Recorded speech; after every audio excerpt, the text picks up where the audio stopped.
Salut Sophie. Salut Florian. Et bonjour à tous, bonjour à toutes et bienvenue dans ce nouvel épisode du Courrier de la Sterne. Et comme dans le précédent épisode, on va parler de chaleur parce que oui, il fait encore chaud. Ça va devenir finalement quelque chose de quelque part habituel.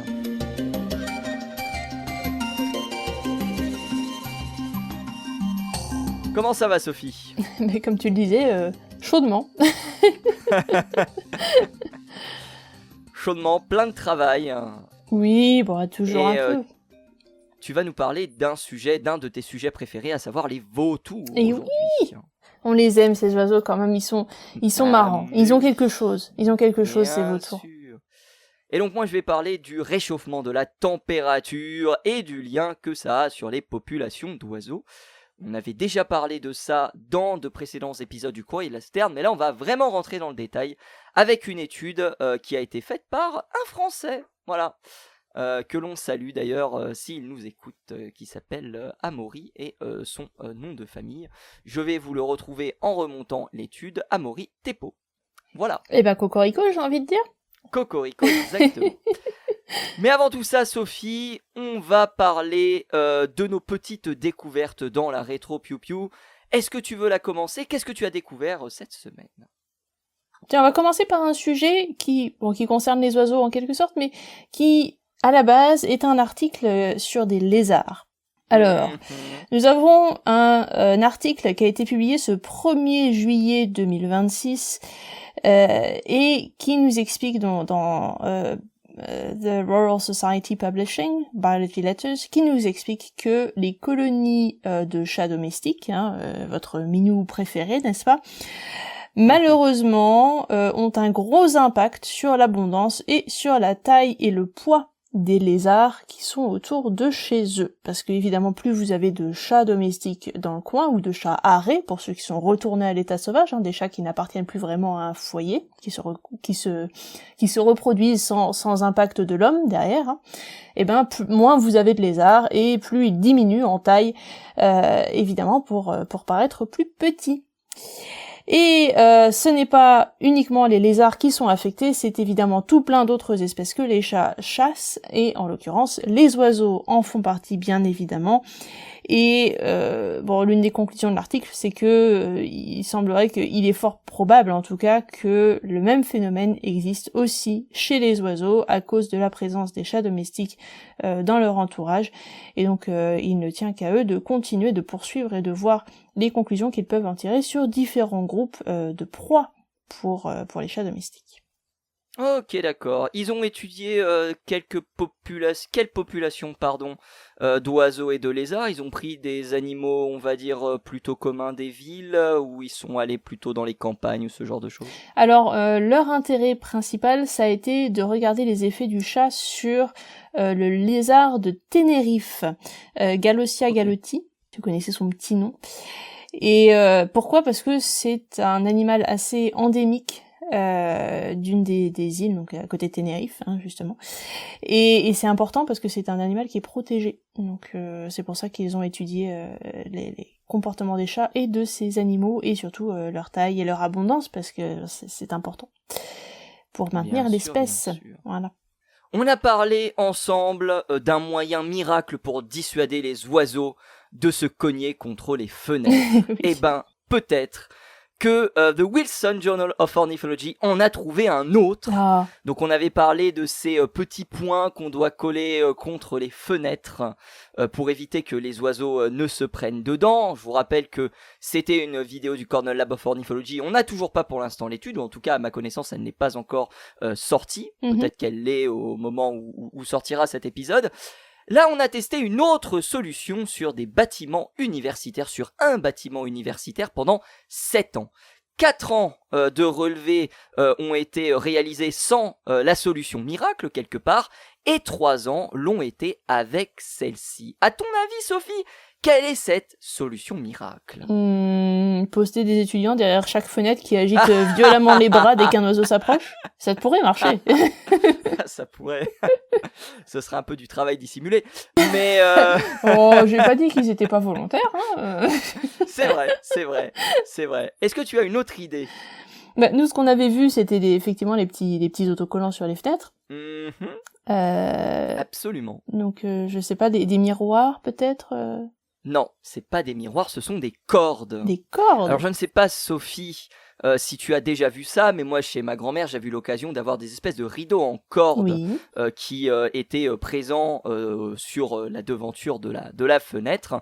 Et ben, les chercheurs ont justement utilisé ces fameuses cordes espacées de 10 cm l'une de l'autre pour savoir si c'était efficace. Et ils ont constaté que les cordes réduisaient efficacement les collisions entre les oiseaux et les vitres, quelle que soit la taille des oiseaux. Ça, c'est quelque chose de très intéressant. Et ils ont remarqué aussi que les oiseaux qui avaient une taille plus petite, eh bien, se collisionnaient beaucoup moins avec les vitres que les oiseaux qui sont plus gros. Et visiblement, il y a eu des résultats très significatifs sur des espèces de colibris, puisque on est aux États-Unis et apparemment, ça fonctionne très très bien, notamment pour dissuader les colibris de rentrer en collision avec les fenêtres. D'accord. Bah alors la question, est-ce que tu mets le rideau de corde devant la fenêtre ou derrière la fenêtre ? Tu le mets devant. Tu le mets devant Okay. tu le mets devant la fenêtre. Après, je vais pas rentrer davantage dans les détails puisque la publication malheureusement n'est pas en open access. Donc je ne vais pas pouvoir vous en dire pas plus. Pratique ça. Mais voilà, sachez que voilà, ces petits parachutes de cordes, comme il l'explique dans l'étude, eh bien permettraient justement de réduire la collision des oiseaux. Et d'ailleurs, un chiffre intéressant qui est disponible directement dans l'abstract, donc dans le résumé de l'étude, ils ont pris un nombre d'effectifs oiseaux sur une année décédés à cause des collisions des fenêtres entre 1,28 milliard et 3,46 milliards d'individus. Je rappelle que dans une étude de 2025, on était plutôt aux alentours du milliard. Donc, est-ce qu'il y a eu des études qui sont sorties, qui sont passées sous notre radar, qui ont réévalué à la hausse la mortalité de collision avec justement des vitres? C'est possible, mais voilà, en tout cas, un des chiffres intéressants qui a été pris en exemple dans l'étude. Et pour vous donner une idée, on est entre 2,4 et 4 milliards d'oiseaux tués chaque année uniquement aux États-Unis par des chats. Donc on se rapproche quelque part de ces chiffres-là. Aïe, c'est terrible ça. Quelle catastrophe écologique ce truc-là. De mon côté, on va partir du côté, alors encore, on est encore en agglomération, on va partir du côté des feux d'artifice. Alors on connaît tous l'effet des feux d'artifice sur les chats et les chiens, hein. On sait que c'est pas forcément la meilleure des choses à faire à côté d'un animal qui a une ouïe ultra sensible, n'est-ce pas? Mais alors est-ce que ça a un impact sur les oiseaux? Alors on sait déjà depuis un moment que ça avait un impact, mais ce qui est intéressant c'est quand même de pouvoir le mesurer et savoir si c'est si important que ça ou pas. On connaît ces envolées d'oiseaux lorsqu'on fait péter des trucs, hein, les pétards ou les feux d'artifice, les deux fonctionnent. Mais à quel point est-ce que ça a un gros impact sur les niveaux de stress de ces animaux? Alors une étude est sortie en avril de cette année. Donc c'est pas tout récent, mais je l'avais pas vu avant. Donc m'excuserai. Et donc ils ont testé les niveaux, déjà le comportement d'un certain oiseau qui s'appelle le serin des Canaries, en fonction de la présence ou de l'absence de ces feux d'artifice, mais aussi les niveaux de cortisone et les niveaux de glucose dans le sang de ces oiseaux-là, donc qui vont en fait vous donner une idée du niveau de stress de l'animal. Et alors il semblerait que effectivement au niveau de la réaction, donc du comportement de l'oiseau, on a un oiseau qui va s'envoler ou qui va bouger lorsque on entend le coup, on entend le bruit. Mais par contre, au niveau du stress à l'intérieur du corps, c'est-à-dire des molécules qui sont générées et autres, il n'y a pas de différence au niveau de la quantité de glucose dans le sang ou au niveau des niveaux de cortisone et autres, qui sont donc des marqueurs de stress. Ça, visiblement, ça bouge pas trop. Donc il y aurait possiblement une certaine... je sais pas si c'est une habituation en quelque sorte, ou si c'est que c'est pas si important que ça, ou qu'ils le reconnaissent pas forcément comme un danger vraiment imminent, peut-être. En tout cas, évidemment, il faudrait un peu plus d'études sur le sujet, mais bon, ça a pas l'air d'être trop un problème, bien que, évidemment, au niveau du comportement, on les voit quand même qui essaient de s'enfuir, hein, c'est assez net. Alors aussi, il faut savoir que ça a été fait sur des animaux qui ont été élevés en captivité. Hein. C'est possible qu'ils sont un peu plus adaptés et qui connaissent un peu mieux ce qui se passe autour d'eux, qui sont un peu moins sujets au stress aussi. C'est pas forcément un gage d'être moins sujet au stress quand t'es élevé en captivité, parce qu'il y a des choses qui font qu'il y a plus de stress autour de toi. Mais il est possible qu'il y ait une habitude vis-à-vis de certains sons assez forts. Donc voilà, prendre ça en compte aussi. Bon, je vais terminer par une super nouvelle, Sophie. Je vais parler d'un documentaire oscarisé. Mais un documentaire oscarisé, évidemment, sur les oiseaux, mais un petit peu particulier. À ton avis, Sophie, pourquoi je parlerais d'un documentaire particulier autour des oiseaux ? Il est vachement bien. C'est une vague question quand même. C'est une vague question. Pour te donner une idée, le documentaire est sorti le 14 juillet 1952, donc ça date mine de rien. Oui, ça date effectivement. 1952. Waouh. Ouais. Ok. Donc après la Seconde Guerre mondiale quand même. C'est pas. Voyons voir. C'est un documentaire sur quelle partie du monde ? Alors c'est un documentaire qui parle de plusieurs espèces d'oiseaux, mais elles ont un point commun, c'est que ce sont des oiseaux d'eau ou des oiseaux de bord de mer. D'ailleurs le titre du documentaire s'appelle Waterbirds, et si je veux aller plus loin, c'est A True Life Adventure Waterbirds. Oh, attention, ça envoie du rêve, effectivement. Surtout quand tu vas connaître l'auteur qui envoie du rêve, justement. Oh bah vas-y, dis-moi tout. Eh ben c'est Walt Disney. Walt Disney à l'époque, à la fin des années 40, début des années 50, avait pour objectif de réaliser toute une série de documentaires qui s'appelait donc True Life Adventure et qui explorait justement diverses régions du monde dans le but de faire découvrir notamment aux jeunes et aux moins jeunes la faune et la flore à l'international. Et il s'avère que, Waterbirds, comme beaucoup d'autres documentaires d'ailleurs de cette série, a été récompensé par un Oscar, puisqu'il existait à l'époque des Oscars pour ce qu'on appelle les courts-métrages. Il me semble pas qu'il y a encore d'Oscars sur ce sujet qui existe. En tout cas, les courts-métrages étaient beaucoup plus répandus que ça qu'aujourd'hui, finalement. Disney en était coutumier. Les premiers, justement, cartoons avec Mickey, Dingo, Donald, etc.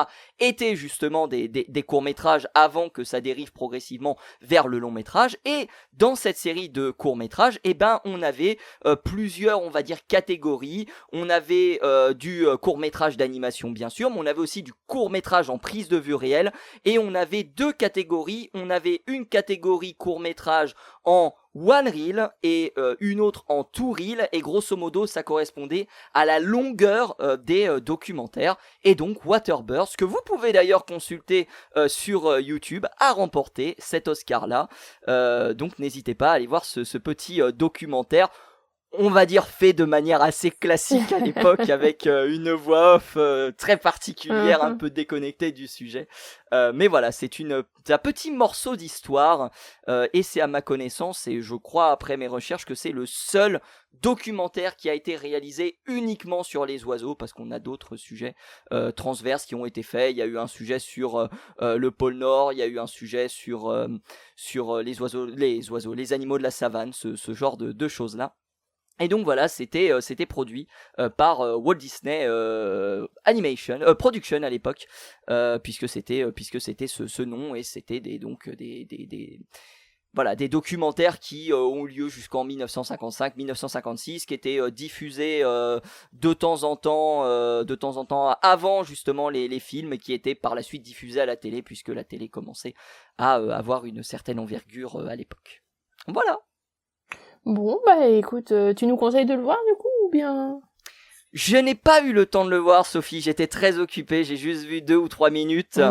Mais écoute, on en reparlera peut-être ensemble lors du prochain épisode, puisque comme je l'ai dit, ça fait 25 minutes, et on aura l'occasion d'en rediscuter un peu. Ah, c'est pas très long, c'est pas très bien. Top. Est-ce que tu as des choses à rajouter, Sophie ? Bon, ce sera tout pour aujourd'hui pour moi.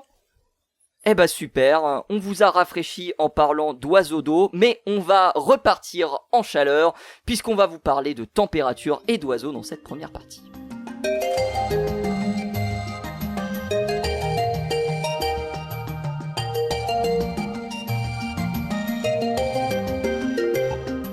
Alors Sophie, précédemment, j'ai évoqué le fait que le réchauffement de la température pouvait avoir un effet positif sur les populations d'oiseaux et leur reproduction. C'est quelque chose que j'avais découvert au colloque francophone d'ornithologie. On rappelle que désormais toutes les vidéos des conférences sont disponibles. On les avait partagées il y a quelques épisodes de cela.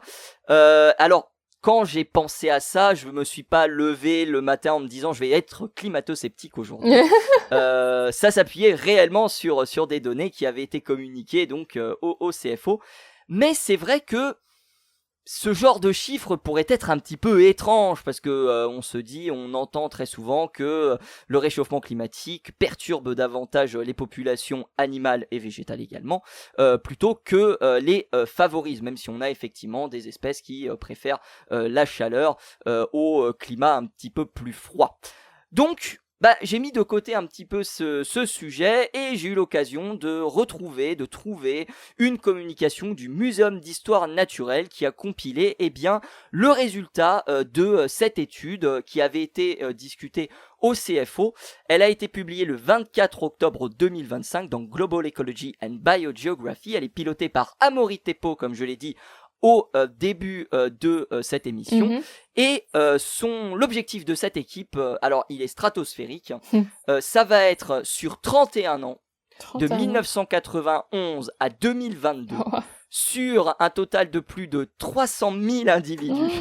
331 individus pour être précis sur 68 espèces, savoir si le réchauffement de la planète est positif ou négatif pour justement la reproduction des oiseaux. Bon, on est en France. Dans le lot de données, on va retrouver, on va dire les espèces un peu classiques quelque part. On va retrouver tout ce qui va être hirondelle, tout ce qui va être mésange, tout ce qui va être oiseau finalement un peu classique de ce genre d'études, les plus classiques. Évidemment, et puis lorsqu'on parle de température, parce que là on a parlé d'oiseaux, faut s'appuyer sur des données météo, et donc ils ont pris les données de température, les variations de celles-ci sur l'amplitude de temps donné, donc dès 31 ans, et ils ont combiné les informations pour savoir si les oiseaux décalaient leur ponte plus tôt, plus tard, s'il y avait des soucis dans la nidification, etc. Bref, ils ont tout compilé et les résultats, ils sont beaucoup plus, on va dire, nuançables que juste les oiseaux, pour partie, bénéficient quelque part du réchauffement climatique, quand bien même j'avais dit qu'il y avait une température limite, on y reviendra peut-être après. Donc, grosso modo, ils ont séparé les résultats en deux parties. Ils ont constaté que les épisodes printaniers qui étaient plus chauds et secs, étaient favorables à la reproduction des oiseaux. Ça, c'est un premier point. Ils ont effectivement déterminé que, grosso modo, plus on avait d'épisodes printaniers qui étaient chauds, mieux cette période de reproduction était réussie. Et l'inverse est vrai, puisque les vagues de froid tardives retardent les pontes, il y a une hausse de la mortalité des jeunes, le nombre d'envols des jeunes est également réduit.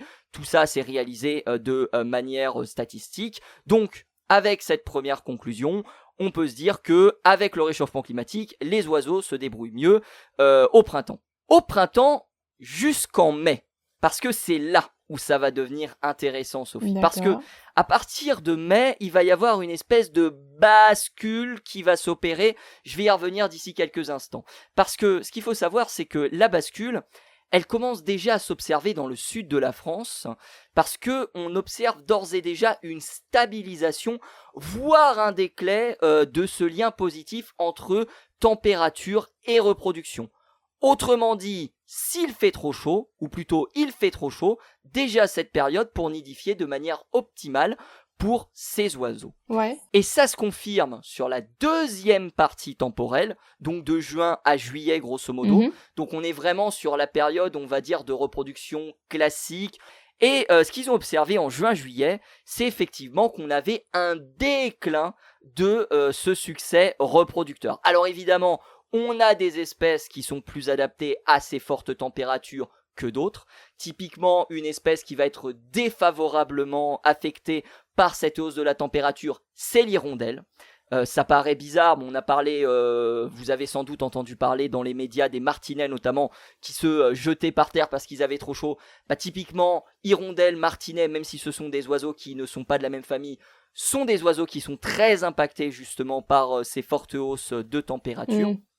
Et puis ils ont observé aussi qu'il y avait probablement un lien entre la distance de migration des oiseaux et cette sensibilité, parce que les plus grands voyageurs étaient déficitaires de la situation, tandis que les migrateurs sur de plus courtes distances, eh bien, étaient davantage adaptés à ce changement de température. Autrement dit, moins on migre loin, mieux on est adapté à ces changements de température, et c'est peut-être tout simplement parce que ces changements de température locaux, on va dire, sont moins flagrants que si on fait un voyage de 5000 km et que l'on se rend dans une autre région.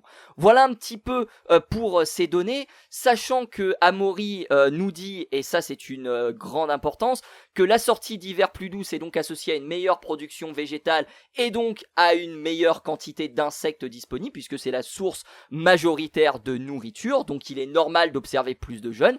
Mais, et ça c'est un point aussi soulevé par l'étude et par la communication du Muséum d'Histoire Naturelle, bah, si on n'a pas d'insectes, eh ben on a aussi cette diminution justement du succès reproducteur, et ça c'est quelque chose qu'il va falloir quantifier peut-être dans d'autres études. Et oui. Voilà pour globalement eh bien cette réflexion autour des oiseaux qui sont favorisés lors de leur période de reproduction par les fortes chaleurs à l'entrée du printemps, ou en tout cas par des températures plus douces, mais qui sont défavorisés, notamment pour les oiseaux qui produisent 2 voire 3 pontes, ce qui est d'ailleurs le cas des hirondelles et des martinets que j'ai mentionné il y a quelques instants, sont défavorisés par des températures qui sont beaucoup plus insupportables, comme ce que l'on a vécu ces dernières semaines. Oui, on en avait déjà parlé de l'incidence de la chaleur sur les oiseaux. Oui, absolument. On avait parlé de plein de choses, Sophie. On avait parlé, alors je sais plus si on en a parlé, moi j'en ai parlé en conférence, ça c'est sûr, et c'est un chiffre qui était extraordinaire, mais je crois qu'on en a parlé dans le courrier de la Sterne. C'était une augmentation de la température de 1 degré dans des zones subtropicales. Donc on était au Guatemala et au Costa Rica, faisait baisser les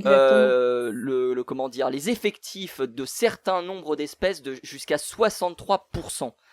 Rendez-vous compte, dans des endroits où l'homme les endroits sont sacrés, sont sacralisés, l'homme ne les touche pas, il n'y a pas de déforestation, ce genre de choses-là, c'est uniquement la conséquence de la température et du réchauffement climatique. On a beaucoup parlé de ça, puis même de manière locale, je pense au martin pêcheur par exemple, qui lui déteste les périodes de grand froid parce que sa source de nourriture n'est absolument pas disponible, et donc lorsqu'on a justement des vagues de froid tardifs comme ça, avec parfois des gels un peu tardifs, même si c'est beaucoup moins ça se produit de moins en moins en France bien sûr, et on a effectivement des pertes de la population qui peuvent être assez importantes. Donc oui, on a parlé et on en reparlera bien sûr du changement climatique et des températures. Il y avait aussi le coup de ces oiseaux qui vivent dans les montagnes, qui justement à cause de la température montent de plus en plus haut, mais comme la montagne est finie, du coup les oiseaux ne peuvent plus monter et finissent tout simplement par disparaître parce que il fait trop chaud, ils sont effectivement bloqués par l'altitude. Bref, voilà, ça confirme quelque part tout ce que l'on dit autour de comment dire du réchauffement climatique. Mais c'est assez intéressant de voir d'ores et déjà que la bascule s'opère dans le sud de la France. C'est quand même assez fou. Dans le nord, pour l'instant, c'est pas encore le cas, mais dans 10 ou 20 ans, peut-être que effectivement la chute des populations d'oiseaux et le succès reproducteur sera moindre. On espère que ça baissera pas trop, parce que bon, il y a quand même des espèces intéressantes dans le sud de la France aussi, et ce serait dommage de les perdre. Bon, ils pourront toujours remonter un petit peu. On se dit que les zones de répartition peuvent remonter vers le nord de l'Europe. Mais bon, toutes les espèces du nord de l'Europe, du coup, vont avoir quelques petits soucis si ça commence à bouger aussi. Ça va être terrible, hein. Ça va être terrible. Il y a aussi Amaury qui parle possiblement de désynchronisation des fois avec l'éclosion des nichés et l'apparition des insectes, notamment lorsque on a des températures qui sont trop faibles ou des déclins d'insectes qui sont trop marqués. Donc ça peut aussi provoquer effectivement des changements, même si on observe une certaine plasticité. On l'avait vu aussi dans le CFO avec la mésange bleue qui est capable d'anticiper quelque part sa reproduction pour être en phase avec le moment où les insectes seront les plus présents. Mais voilà, il peut y avoir aussi des désynchronisations qui s'opèrent. J'ai parlé du froid, je voulais dire évidemment de la chaleur. Oui. Non, évidemment. Mais le froid, ça peut aussi changer les choses parce que le problème aussi, il me semble qu'on en avait parlé, c'était la différence de température entre l'été et l'hiver. Il me semble qu'il y avait aussi un sujet sur là-dessus, où en fait les différences sont tellement extrêmes que ça va être compliqué pour des espèces de s'installer à un certain endroit à cause de ces différences de température justement. D'où d'ailleurs les migrations qui peuvent s'effectuer dans certains endroits, mais bref, ça demande un changement de comportement de l'espèce au complet, et c'est pas forcément quelque chose qui se fait facilement.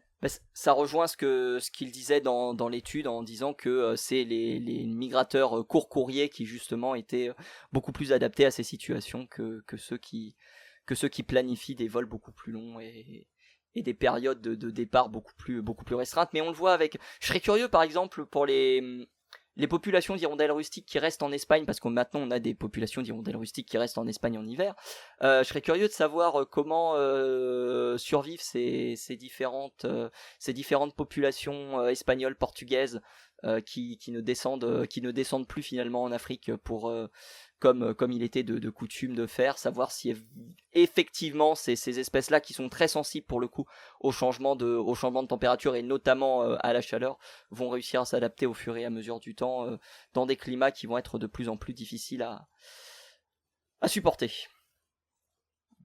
Oui, pour nous aussi d'ailleurs. Les oiseaux sont pas les seuls, j'en ai bien peur. Bon, écoute, merci beaucoup, c'est un peu triste d'écouter ce genre de sujet, mais malheureusement, c'est triste certes, mais au moins, vous avez le pourquoi du comment, je disais ça dans de précédents épisodes du Courrier de la Sterne, et vous voyez que, comme d'habitude, c'est toujours un petit peu plus délicat que juste, les oiseaux sont favorisés par le réchauffement climatique, mais ça, vous en avez l'habitude si vous écoutez cette émission. Exactement. Sophie, on va parler de vautours d'ici quelques instants. Peut-être on parlera de réchauffement climatique en lien avec les vautours. On ne sait pas, c'est en tout cas après ça.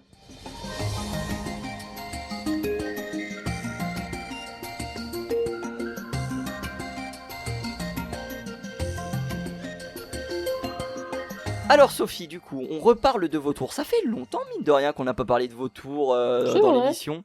Ah bon? Je croyais qu'on en avait parlé il y a pas si longtemps. Ou c'est peut-être moi. Attends, faut que je vérifie. Autant pour moi. Faut que je vérifie. Ou alors peut-être que c'était dans les news et que c'était pas un grand sujet. Peut-être que c'était dans les news, effectivement. C'est possible. C'est possible, effectivement. En tout cas. Là, du coup, on va aller au Nigeria, cette fois-ci, pour aller parler de vautours. Alors, savais-tu qu'au Nigeria, il y a encore quelques années, il y avait 7 espèces de vautours, 7 espèces différentes de vautours. Alors, on notait notamment le fameux vautour charognard. C'est vraiment son nom ? Oui, ou Percnoptère brun, si tu préfères. Donc, plutôt que le vautour Percnoptère qui a une tête jaune et donc un corps tout blanc, vous savez, les plumes blanches, le Percnoptère brun, donc comme son nom l'indique, elle est plumes brunes, et la tête est plus dans les tons blancs, voire grisâtres, un petit peu. Donc, mais sinon, il a plus ou moins la même tronche que son cousin, le Percnoptère d'Égypte. Et vous avez aussi le fameux palmiste africain, qui est un très joli vautour d'ailleurs, parce qu'il a du blanc sur la tête avec un petit peu de rouge autour de l'œil, vu que c'est une zone de peau nue, et le reste du corps est blanc et noir, un petit peu comme si vous aviez un vautour pie en quelque sorte. c'est assez joli. Et c'est aussi il rappelle un peu un martin ou ce genre de choses-là. En rapace bien sûr, mais tu vois, un petit martin triste ou ce genre de choses, je trouve. Un petit côté. Ouais, il a pas la tête quand même, hein. Non, bien sûr, il a pas le bec non plus, il a pas la taille, mais... Ouais. Mais c'est un animal assez intéressant parce que c'est aussi le seul représentant de son genre, qui s'appelle Gyphohyrax. Gyphohyrax, c'est le seul, donc le palmiste africain, c'est le seul membre de ce genre-là, donc il est un petit peu différent de tous les autres, mais on l'aime bien quand même, hein, voilà. Et donc il y avait plein de vautours au Nigeria il y a encore quelques dizaines d'années, et malheureusement, les dernières études ont en fait trouvé qu'il n'y avait plus que 2 espèces de vautours actuellement au Nigeria. Et oui, donc ça a quand même baissé de 7 à 2, ça fait beaucoup. Et les 2 espèces qui restent, donc celles dont on vient de parler, en l'occurrence le vautour charognard et le palmiste africain, eh bien ces 2 espèces qui sont évidemment en danger critique d'extinction, parce que sinon c'est pas drôle. Les problèmes habituels, c'est la perte d'habitat, l'empoisonnement et l'utilisation de ces vautours pour tout ce qui est médecine traditionnelle. Donc par exemple pour ramener la chance, le succès et évidemment la fertilité, hein, parce que vous savez bien que si vous n'arrivez pas à concevoir, mettez une tête de vautour sous le lit, je l'ai toujours dit, ça fonctionne du tonnerre. On en a parlé d'ailleurs dans l'émission, voilà, l'utilisation du vautour de manière chamanique, rituelle voilà. même.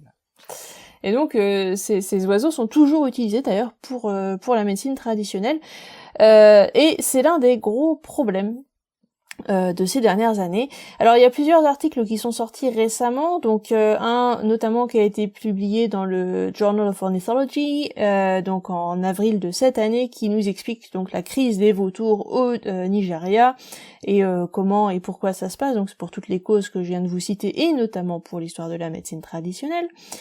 Et aussi donc on a dit aussi parce que il y a de l'empoisonnement pour ces animaux-là, parce que il y a beaucoup de problèmes d'éducation sur place et la moitié de la population en fait ne sait pas que les vautours sont juste charognards et ne vont pas tuer des choses. Il y a une étude qui a été faite aussi sur le sujet où en fait ils allaient poser la question à des personnes sur site. Je crois que c'était 300 personnes qui avaient été interrogées comme ça, et on leur demandait qu'est-ce que vous connaissez des vautours. Donc il y avait quelques questions et en fait il y avait que 40% et quelques des gens qui savaient que le vautour était charognard et pas juste chasseur.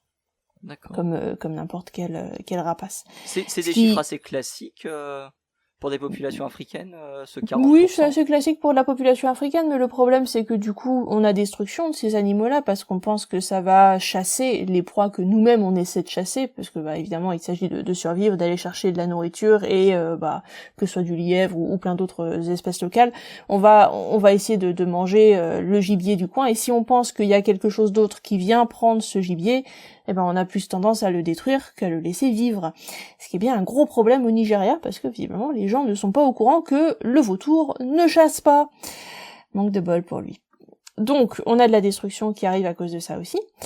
Sauf que dernièrement, il y a une petite étude qui est sortie et qui est intéressante sur les pratiques culturelles donc et tout ce qui est donc médecine traditionnelle autour des espèces de vautours et les effets de la conservation qui a essayé d'être faite sur place pour justement essayer de préserver ces espèces du mieux possible. Alors, quelle actions de conservation on peut faire sur place ? Un peu d'éducation tout simplement, comme on vient le dire, il y a la moitié de la population qui est pas au courant de ce que ça fait un vautour, donc voilà, il faut éduquer la population, lui apprendre un petit peu à quoi ça sert un vautour dans l'environnement et surtout les implications au niveau sanitaire que ça peut avoir, parce que quand vous laissez des carcasses sur site et que vous les laissez se décomposer comme ça, c'est des maladies, c'est des bactéries, c'est plein de choses qui vont se développer là-dedans, et donc toutes ces choses-là, si jamais vous faites pas un peu gaffe, ça peut être des problèmes de santé publique plus tard, parce que c'est des maladies qui vont peut-être pouvoir se répandre dans votre population ou qui vont en tout cas poser des soucis de santé à certaines personnes, ce qui vont donc en fait au final avoir des répercussions sur les sommes utilisées par le gouvernement lui-même pour soigner sa population.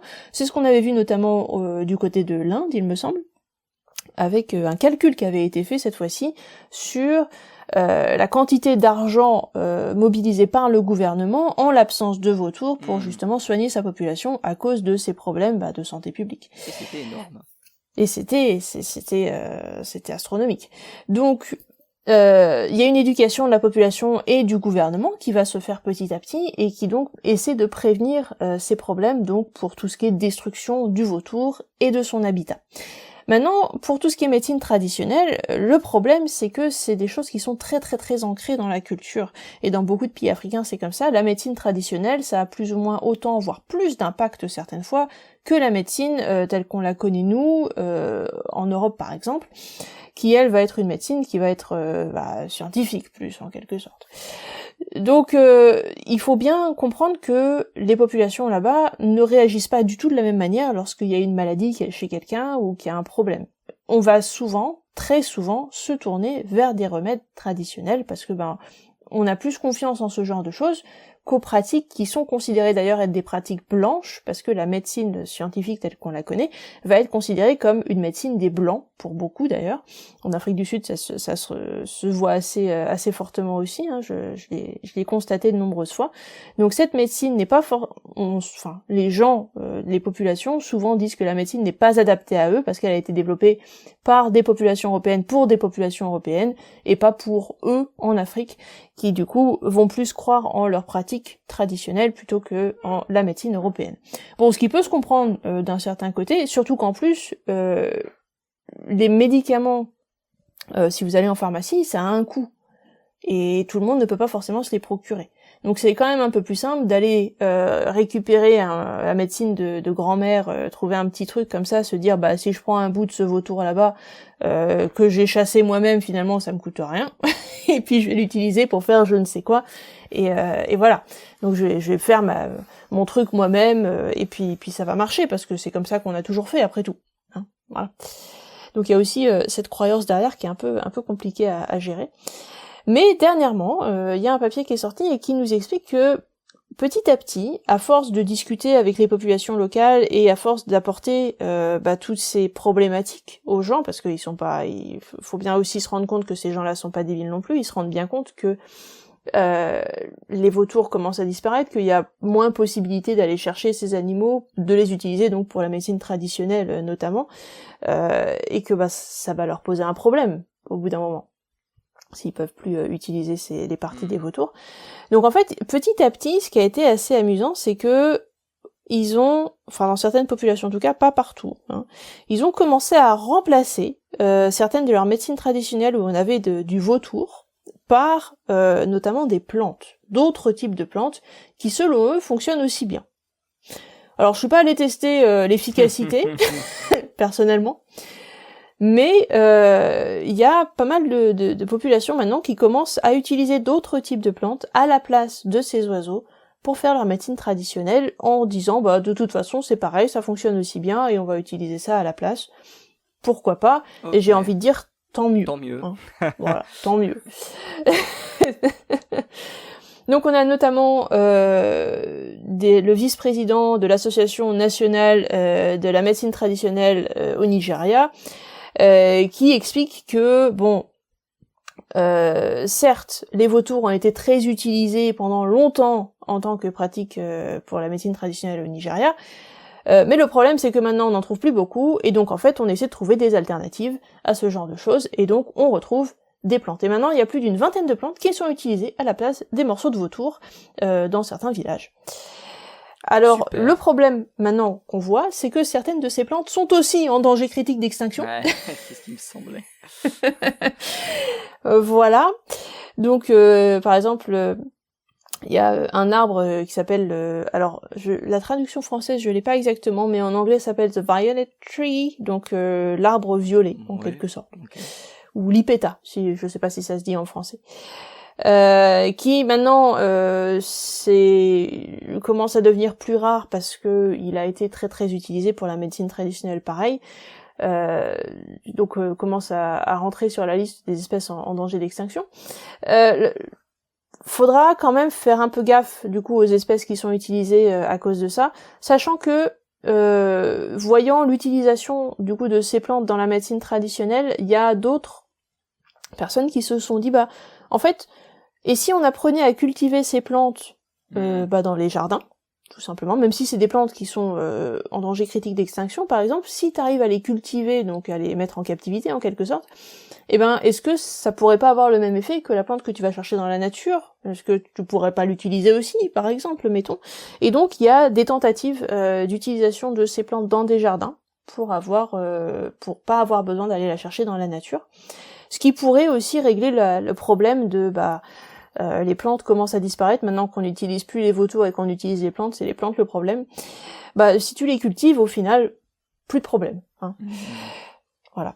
Bon, ça règle pas le problème de la médecine traditionnelle, après on y croit pas, ça c'est le problème sur place, j'ai envie de dire, mais bon, ça mis à part, au moins si vous cultivez les plantes que vous utilisez, ce sera déjà un peu mieux que d'aller les récupérer dans la nature, et surtout ce sera toujours mieux que d'aller utiliser du vautour, dont il ne reste plus que 2 espèces au Nigeria, on le mentionne encore une fois, alors qu'il y en avait 7 précédemment, c'est quand même dommage. Justement, je vais rebondir là-dessus, Sophie. À quoi est due cette disparition de ces 5 espèces de vautours ? Est-ce que c'est justement dû à la médecine traditionnelle ? Est-ce que quelque part, ça a été comment dire, un motif quelque part pour préserver les populations de vautours restantes ? Alors oui, évidemment, ça a été un motif pour préserver les populations de vautours actuelles, parce que ce déclin a été très rapide, en fait. Okay. Il a été très très très rapide, ça a été en quelques dizaines d'années. En fait, il y a, je crois que c'est 90% de la population de vautours qui a décliné en très peu de temps. Et ce qui fait que du coup, on n'a plus que 2 espèces actuellement. Bon, ces espèces-là sont pas forcément endémiques au Nigeria, donc elles se retrouvent dans des pays voisins. Mais le problème des pratiques, donc pour la médecine traditionnelle, le problème de la perte de l'habitat et le problème de la pollution, toujours comme d'habitude, ont été des facteurs très très très importants, j'ai envie de dire, dans la disparition de toutes ces espèces. Alors je sais pas exactement à quelle est la part jouée par chacun de ces facteurs de risque, mais bon, on a généralement c'est un tout, hein, comme d'habitude, il y a tout ce qui se passe autour et puis on constate juste le déclin de l'espèce. C'est malheureux, mais c'est comme ça. D'ailleurs, les personnes sur place ont noté ce déclin, hein, parce que les personnes, j'avais parlé d'une étude où on avait justement interrogé des personnes sur place. Au cours de l'étude, je crois que c'est plus de 80% des personnes qui ont mentionné qu'elles avaient noté un déclin des espèces de vautours dans la région. Donc elles sont, même les gens du témoins peuple, voilà, sont tout à fait témoins de ce qui se passe. Ça a été suffisamment rapide pour que ça se remarque, si tu veux. Donc ils le savent, ils sont au courant, et c'est pour ça que ces alternatives à l'utilisation des vautours ont été, je dirais pas que pour l'instant c'est un succès parce qu'il y a pas, tout le monde ne le fait pas. Si tu veux, c'est pas encore répandu partout, mais c'est un début. C'est pour ça que ça a été mis en place, parce qu'ils se sont rendus compte que c'était plus possible. De toute façon, c'était fini. Quand t'arrives plus à trouver ton vautour, pour ta médecine traditionnelle, tu vas te tourner vers autre chose. Tu peux pas rester comme ça. Donc voilà. C'est triste, mais c'est comme ça. Encore un épisode qui se termine dans la tristesse, Sophie. Hein. Ouais, j'ai envie d'y voir un petit peu de... J'ai envie d'y voir quand même une petite lueur d'espoir, parce que je dis, bon, finalement, ils ont trouvé une alternative, il y a peut-être moyen de cultiver ces plantes, tu dis, bon, il y a quelque chose qui peut être fait, tu vois, c'est pas si mal, tout n'est pas si noir. Note d'espoir. Voilà. Toujours terminer sur une note d'espoir. Exactement. Merci à vous tous et à vous toutes d'avoir écouté ce nouvel épisode du Courrier de la Sterne. On espère qu'il vous a plu. Si c'est le cas, bien n'hésitez pas évidemment à partager l'émission autour de vous, que ce soit sur les plateformes de streaming ou sur les réseaux sociaux. Plateforme de streaming où vous retrouvez le Courrier de la Sterne, YouTube où vous retrouvez également le Courrier de la Sterne. Si vous avez des questions, n'hésitez pas à nous les poser. Si vous avez envie aussi d'ouvrir le débat et de discuter, eh bien n'hésitez pas également, ce sera avec grand plaisir. Toutes les sources sont évidemment à retrouver dans la description, on le dit à chaque épisode, mais c'est important de le mentionner. Le Courrier de la Sterne ne s'appuie pas sur des aberrations du style article que l'on va trouver on ne sait où. Toutes les sources, elles sont présentes dans la description. Merci à vous tous et à vous toutes d'avoir suivi ce nouvel épisode du Courrier de la Sterne, et rendez-vous d'ici quelques temps pour un nouvel épisode. Salut à tous et salut à toutes. À plus.